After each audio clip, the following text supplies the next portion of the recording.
Hello everyone. యాక్చువల్గా ఈ కాన్సెప్ట్‌పై నేనైతే ఒక వీడియో చేయాలని ఎప్పటి నుంచో అనుకుంటున్నాను నేను. బేసిక్‌గా నేను ఒక ఈ యొక్క ఎప్పుడైతే నేను data engineering tutorial YouTube videos ఎప్పుడైతే నేను చేయాలనుకున్నానో అప్పటి నుంచి కూడా నేను ఒక వీడియో చేయాలి దీని గురించి అనుకుంటున్నాను. ఎందుకంటే నేను ఈ యొక్క డేటా ఇంజినీరింగ్ ఫీల్డ్‌లో నేను ఆల్మోస్ట్ 8.5 ఇయర్స్, ఆల్మోస్ట్ 8+ ఇయర్స్ నుంచి నేను వర్క్ చేస్తున్నాను.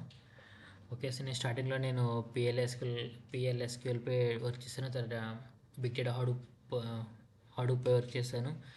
ఇప్పుడు Microsoft Azure cloud data engineer, Databricks ఇంజనీర్గా వర్క్ చేస్తున్నాను. ఈ లాస్ట్ 8 ఇయర్స్ 9 ఇయర్స్లో అయితే కనుక నేను ఒక ట్రెమెండస్ అసలు చేంజెస్ అయితే ఈ డేటా ఇంజనీరింగ్లో ఉన్నది జరిగింది. మీరు అనుకోవచ్చు బయట ఒక గ్రోత్ ఉంది, మంచి ఒక మంచి పే స్కేల్, మంచి శాలరీస్ ఇస్తారు అని వినుండొచ్చు మీరు. ఎవరైతే డేటా ఇంజనీరింగ్ యొక్క దీనికి రావాలనుకుంటున్నారో మీరు విన్నది నిజమే. కానీ ఈ యొక్క డేటా ఇంజనీరింగ్లో అయితే కనుక అప్ అండ్ డౌన్స్ అంటే ఆల్మోస్ట్ చాలా స్ట్రగుల్స్ అయితే ఉంటాయి. ఓకే సో ఎప్పుడు కూడా మీరు ఈరోజు ఏం చేస్తున్నారో రేపు ఏం చేస్తారు, ఎల్లుండి ఏం చేస్తారో అది మీకు తెలియదు. ఈరోజు ఒక రకమైన వర్క్ వస్తుంది, రేపు ఒక రకమైన వర్క్ వస్తుంది. ఈరోజు వచ్చిన ఇష్యూ రేపు రాదు. రేపు ఒక డిఫరెంట్ ఇష్యూ వస్తుంది. ఓకే ఈరోజు నేర్చుకున్న యొక్క టూల్ మేబీ రేపటికి అది అవుట్డేట్ అయిపోతుంది. మీరు ఎవ్రీ డే మీ యొక్క స్కిల్స్ అయితే అప్డేట్ చేసుకోవాలి. మీ యొక్క మీ యొక్క డేటా పైప్లైన్స్ ఏవైతే ఉన్నాయో SDLC, software development life cycle ఏదైతే ఉందో అది ఎప్పటికప్పుడు మీరు ఎప్పుడప్పుడు మానిటర్ చేసుకుంటూ ఉండాలి. సో ఎప్పటికప్పుడు ఏంటంటే ఏదైనా ఒక పైప్లైన్ బ్రేక్ అయిందంటే ఇమ్మీడియట్గా అది మీరు సాల్వ్ చేయాలి. అది నన్ అదర్లెస్ అది ఏ టైం అయినా కానీ, ఈవెన్ ఒక మిడ్ నైట్ అవని కానీ, ఏదైనా ఒక టైం అది ఈవెన్ మీరు పడుకున్నా సరే మిడ్ నైట్ లేచి ఆ యొక్క ఇష్యూ రిజాల్వ్ చేయాలి. ఇది ప్రొడక్ట్ బేస్డ్ అయితే అదే సర్వీస్ బేస్డ్ అయితే కనుక అది సిచ్యువేషన్ ఇంకా మరింత దారుణంగా ఉంటుంది. క్లయింట్స్ మీరు ఏం చేస్తున్నారు, మీ సిచ్యువేషన్ ఏంటి, ఎలా ఉన్నారు, మీకు హెల్త్ బాగాలేదా, లేదా హాస్పిటల్లో ఉన్నారా, ఇంకా అవే అనవసరం. యొక్క ఇష్యూ అనేది అయితే కనుక కోర్స్ ఆల్మోస్ట్ అన్ని సాఫ్ట్వేర్ ఎంప్లాయీస్ కూడా ఇలాగే ఉంటుంది. కానీ ఎస్పెషల్లీ డేటా ఇంజనీరింగ్ గురించి ఎందుకు చెప్తున్నానంటే, డేటా అనేది నోవే డేస్లో ఇది ఒక గోల్డ్ కూడా కాదు, గోల్డ్ కంటే ఎక్కువ వాల్యుబుల్ థింగ్ అనమాట డేటా అనేది. ప్రజెంట్ ఇప్పుడు ఏఐ ఎరా నడుస్తుంది. ఈ ఏఐ ఎరాలో డేటా అనేది చాలా చాలా ఇంపార్టెంట్. డేటా అనలిటిక్స్ కానివ్వండి, డేటా సైంటిస్టులు కానివ్వండి, ఏఐ ఇంజనీర్స్ కానివ్వండి, ఎవరికైనా సరే ఈవెన్ సాఫ్ట్వేర్ ఫీల్డ్ ఎవరు అయితే వచ్చేసినా వాళ్ళంతా కూడా డేటా పైన వర్క్ చేస్తారు. వీరందరికీ డేటా సప్లై చేసేది డేటా ఇంజనీర్స్, అది క్వాలిటీ డేటా. ఇనీషియల్గా అయితే కనుక జస్ట్ స్ట్రక్చర్ డేటా ఇది వచ్చేది, జస్ట్ సింపుల్ స్ట్రక్చర్ డేటా అనమాట. రోస్ అండ్ కాలమ్స్ మాత్రమే ఉండేవి. ఆ యొక్క MySQL, Oracle ఇటువంటి చిన్న చిన్న డేటాబేస్ యూజ్ చేసి చాలా సింపుల్గా అది మేము అది ప్రాసెస్ చేసేవాళ్ళు. ఎప్పుడైతే డిజిటలైజేషన్ అయ్యిందో, ఎప్పుడైతే మొబైల్ ఫోన్స్ యూసేజ్ ఎక్కువైందో డేటా అనేది ట్రెమెండస్గా ఇంక్రీజ్ అయిపోయింది.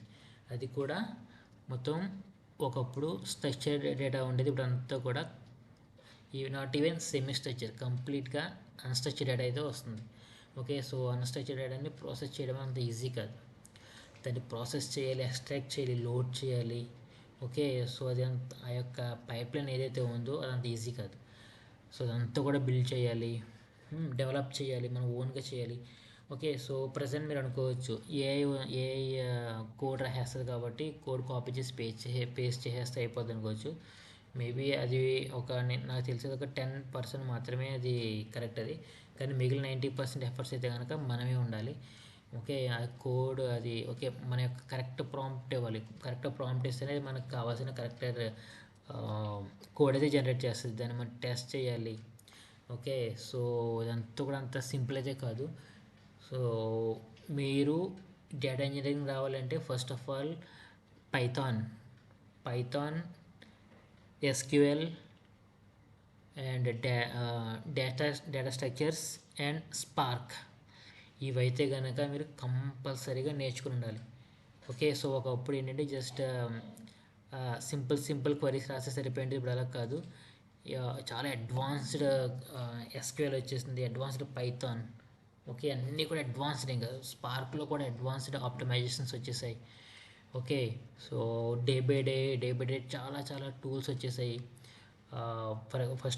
ఫస్ట్లో జస్ట్ ఓన్లీ హడూప్ ఉండేది, అంతే. హడూప్లో చాలా హైవ్, స్కూప్, ఓకే, సో ఇవి మాత్రమే ఉండేవి.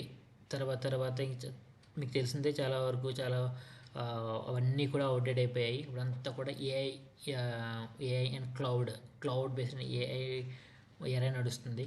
ఓకే, సో ఇదంతా కూడా అప్పుడు మనకి స్నోఫ్లేక్, డీబీటీ, డేటాబ్రేక్స్, ఇలా చాలా టూల్స్ అయితే మనకి డేటా ఇంజనీర్స్ నేర్చుకోవాల్సి ఉంటుంది. అది జస్ట్ ఒకటి 2 3 స్కిల్స్తో సరిపెట్టేసుకుందాము జాబ్ వచ్చేస్తుందని కాదు.